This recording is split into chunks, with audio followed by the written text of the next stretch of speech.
Buenas tardes a todos y a todas. Estamos realizando esta clase que es como una clase de preguntas del trayecto de formación en el aula Territorio de Despliegue Creativo.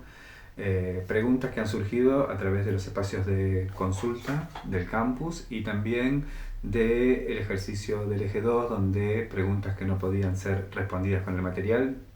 Bueno, allá vamos, despejamos algunas de las que nos parecieron que podrían ser más interesantes para ser abordadas. No podemos contestar todas, pero sí algunas que nos permitan tomar la creatividad de alguna manera más práctica, para que nos sirva para llevar adelante la creatividad en nuestras planificaciones y en nuestra relación con nuestros estudiantes.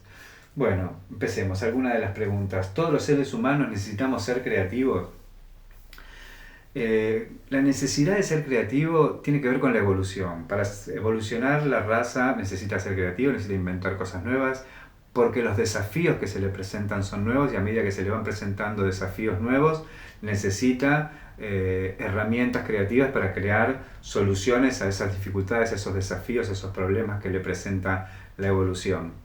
Entonces sí hay una necesidad de ser creativos de alguna manera, pero no es que para todo necesitamos ser creativos. Hay algo que tiene que ver con el funcionamiento, con la optimización, que necesitamos realizar las cosas como fueron aprendidas, como son la forma de hacer las cosas.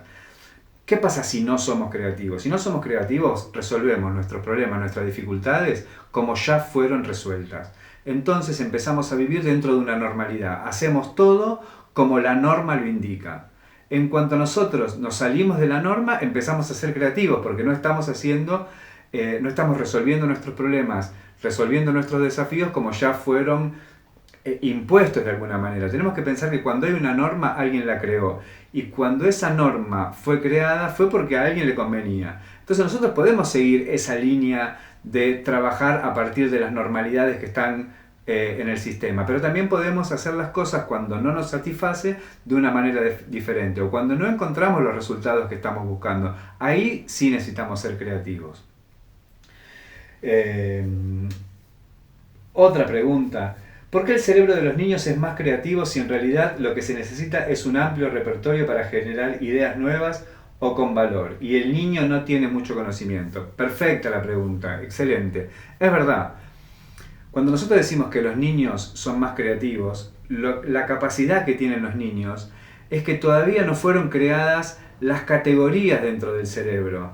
Entonces, el mundo jugar con autitos, y el mundo jugar con agua, y el mundo jugar en el pasto o en el parque, todavía están muy relacionadas entre sí. Todavía no están armadas las categorías que nosotros necesitamos para poder pensar más eficientemente. Nosotros, cuando decimos, por ejemplo, se nos rompe el auto en la ruta, pongo el ejemplo de se nos rompe el auto en la ruta, nuestro cerebro lo que hace es ir a la categoría automecánica para tener las posibilidades y poder pensar las soluciones que necesitamos a partir de todas las categorías que sabemos de mecánica. Entonces, si tenemos un problema de planificación en la escuela, nuestro cerebro utiliza todas las categorías de pensamiento que tengan que ver con planificación y escuela, y niños y adolescentes e infancias y lo que sea. Esas son las categorías que usa.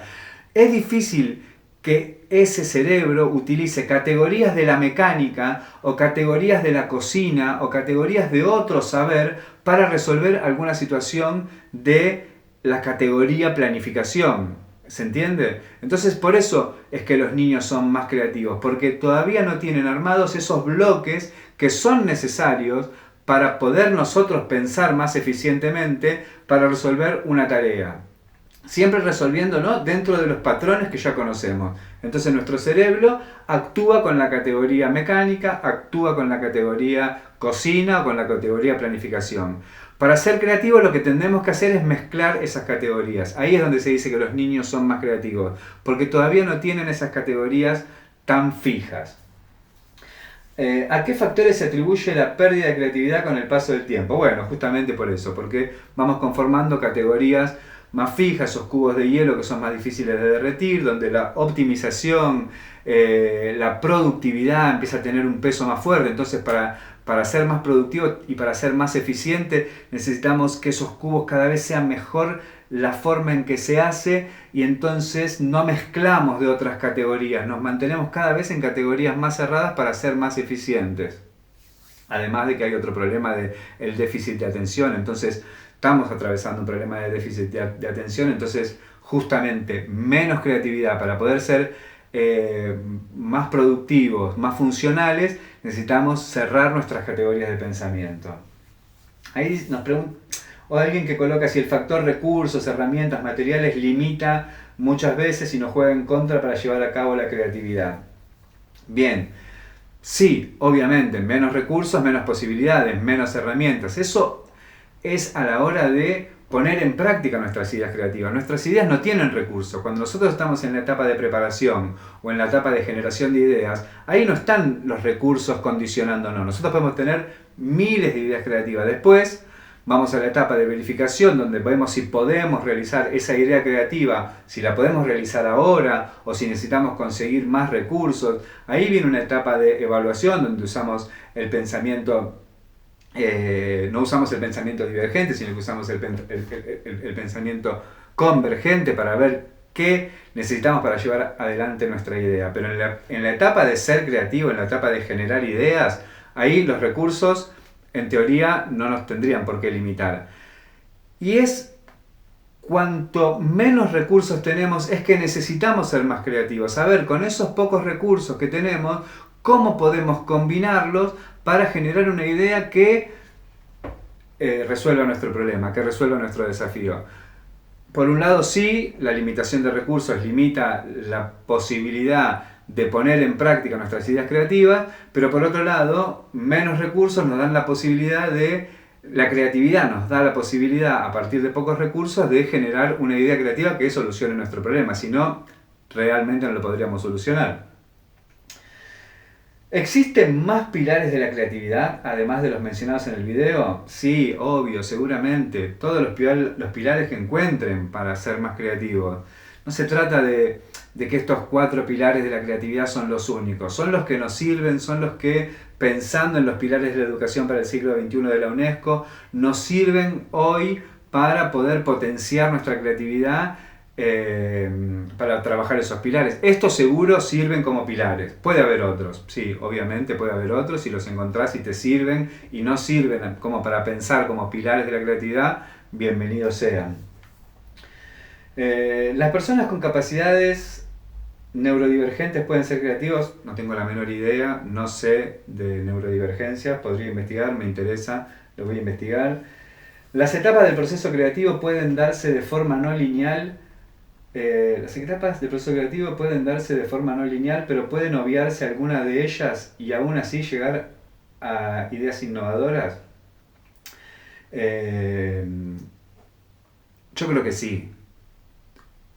Cuando uno llega a una idea innovadora, llega a una idea creativa, no se va a preguntar si realizó todas las etapas correspondientes. Me parece que lo más importante es entender que la creatividad es un proceso, que no es algo que es mágico, ni es algo que puede...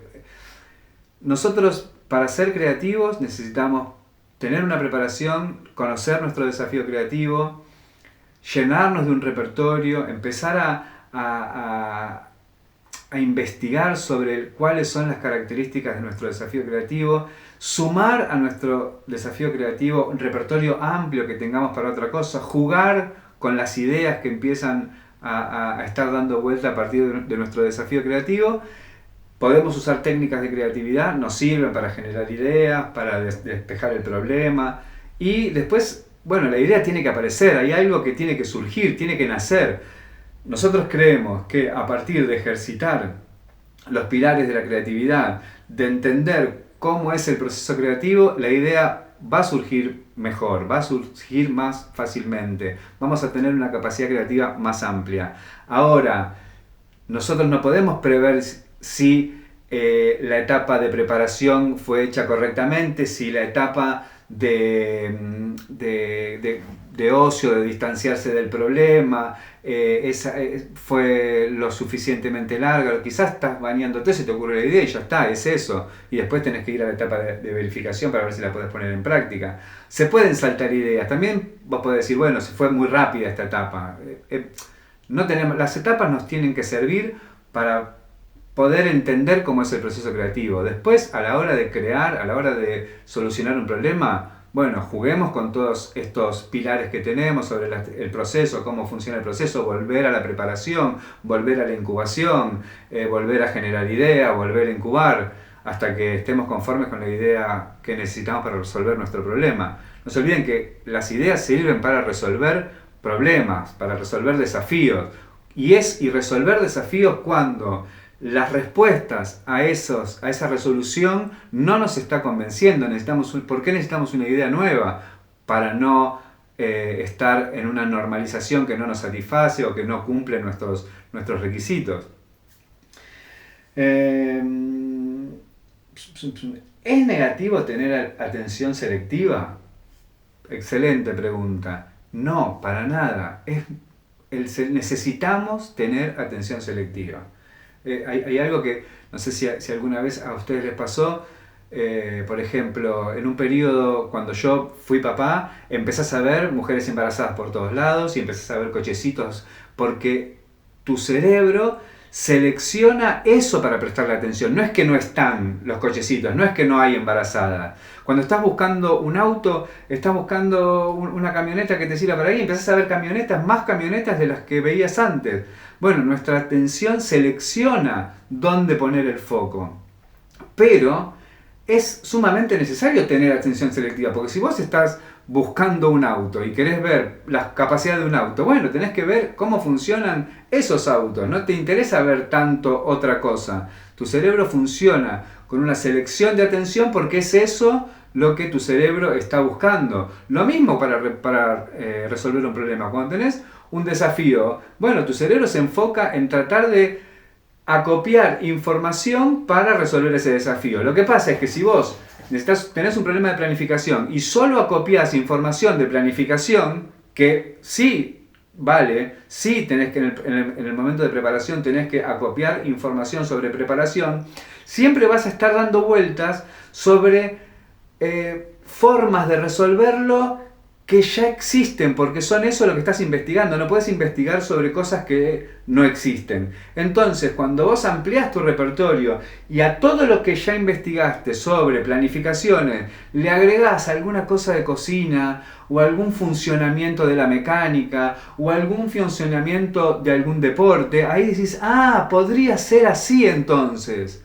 Ahí es donde vos a una preparación sobre una selección de información, porque tu atención selectiva fue para allá y acumulaste mucha información sobre eso, y le agregás un dato que no tiene nada que ver, que es de otro mundo, pero te sirve para poner en juego diferentes formas de verlo, como un funcionamiento que en las planificaciones no está todavía contemplado, un funcionamiento nuevo. Esa combinación es la que produce la creatividad. Ahí es donde se produce una idea nueva, una idea creativa.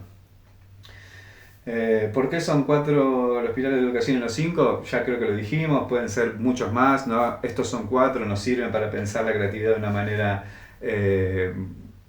para poder pensarla de una manera, decir, organizada, para poder pensarla, pero podemos tomar muchos más pilares.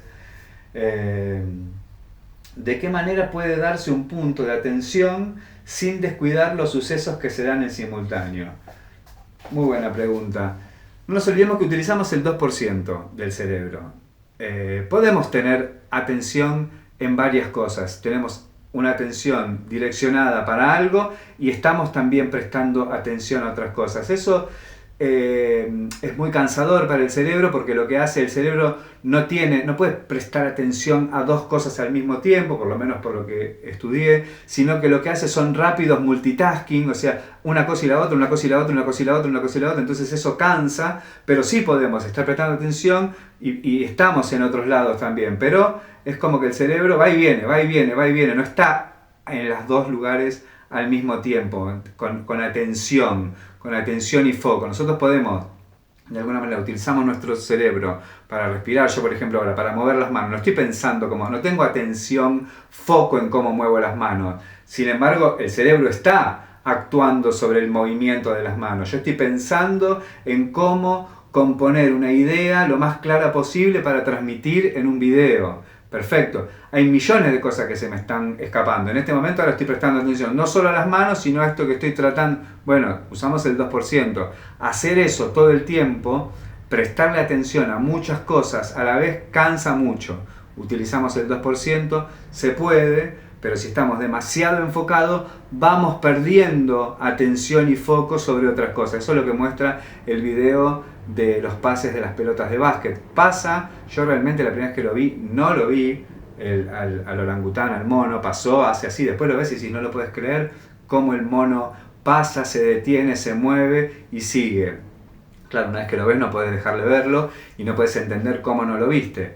No es que la atención selectiva sea mala, nosotros lo que sí, para generar ideas creativas, a veces nos conviene para ampliar nuestro repertorio ver otras cosas, no ver solo los funcionamientos que están delante de nuestras narices, ver otras cosas, ver otros paisajes, ver otras formas, otros recorridos, otros funcionamientos. Bueno, creo que estamos por acá. ¿La creatividad es una forma de ver el mundo? Y yo diría que sí, porque es una forma de no tener a la normalidad, de no tener las formas que fueron creadas porque son óptimas, porque resuelven problemas, porque resuelven situaciones, pero nos va dando solo una mirada, solo una forma de hacer las cosas. Mientras nosotros tengamos más formas de hacer las cosas, más nos vamos a representar a nosotros mismos en el hacer de las cosas. Todos hacen una torta de una manera, bueno, yo la hago diferente, de otra manera, es otra torta, es otro sabor, es otro tiempo, son otras dimensiones, se corta. Eso va a hablar de nuestra personalidad. Si nosotros reproducimos cómo resolvemos nuestros problemas como siempre fueron resueltos, vamos a alcanzar los resultados que siempre fueron alcanzados. Y muchas veces esos resultados que ya fueron alcanzados no nos representan a nosotros, no es como nos gustaría que sea. Entonces, sí, la creatividad es una forma de ver el mundo. A medida que vamos ahondando en la creatividad, vamos descubriendo procesos nuevos, por qué hacemos las cosas como las hacemos, por qué otros las hacen como las hacen, quién se beneficia con ciertos funcionamientos. Hay funcionamientos que están muy bien y hay otros que son más dudosos. Podemos ponerlos, podemos tener ahí un juicio, decir, ¿por qué está haciendo las cosas de esta manera? ¿Por qué yo hago las cosas de esta manera? ¿Por qué alguien no me obliga, pero me empuja? ¿Por qué usamos el celular como lo usamos? ¿Por qué miramos la televisión como la usamos? ¿Por qué consumimos contenidos como los consumimos? ¿Qué repercusión tiene lo que hacemos? ¿Cómo hay algo que nos arrastra a una forma de ser de la cual muchas veces nosotros no estamos del todo de acuerdo y somos empujados por una normalidad, como muestra el otro video, ¿no? El de la presión social? Todos hacen algo y nosotros somos medio empujados. Hay algo que es las neuronas espejo de cómo funciona. Quedarse solo haciendo algo. Bueno, a veces hay que dar el paso para que otros lo hagan de una forma diferente. Bueno, espero les haya servido, podamos pensar en creatividad. Pensar en creatividad es algo muy apasionante, es inacabado también, hay muchas cosas que todavía no se saben. Ahora voy a ver si antes del final del curso encuentro unos videos que estuve investigando y hay, bueno, diferentes formas de ver la creatividad, diferentes formas de pararnos frente a un desafío creativo para encontrar una manera nueva. Y muchas veces no es que nosotros haciendo un curso corto de creatividad vamos a tener rápidamente ideas nuevas o vamos a tener una fórmula para tener una idea creativa. Hay veces que eso demora un tiempo, demora cómo combinamos las cosas. Dentro de un tiempo vamos a tener más información sobre la creatividad, vamos a tener un desafío creativo diciendo, a ver, voy a aplicar las técnicas. No es de un día para el otro empezar a utilizar el pensamiento divergente para generar ideas, poder derretir esos cubos de hielo, esas categorías mentales para poder mezclar conceptos, ideas de una categoría a la otra, lleva un tiempo. Es apasionante porque uno siente que está haciendo las cosas de una manera que quiere y que crea. Somos creadores de nuestra realidad y es apasionante. Bueno, muchísimas gracias, espero les haya servido. Cualquier cosa me escriben en el espacio de consulta.